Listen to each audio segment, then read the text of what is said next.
It is curious that the Eagles really tried to get the ball to A.J. Brown. Really tried to get the ball to A.J. Brown. He had 4 drops. 1 drop led to an interception. He is immensely talented. He doesn't block. And, so oftentimes we had been critical, or people had been critical of the Eagles for the staleness of their offense and how much they run the football.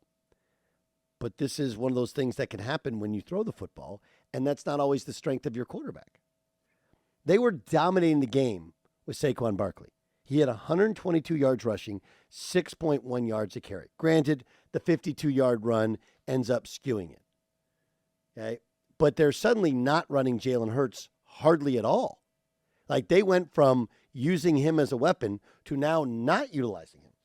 And it's really interesting what's happening to the Eagles this year and what's happening to the Ravens this year, where you have 2 of the most dynamic weapons as quarterbacks, and whether they're trying to protect them for the playoffs or whether they feel like it limits their offense.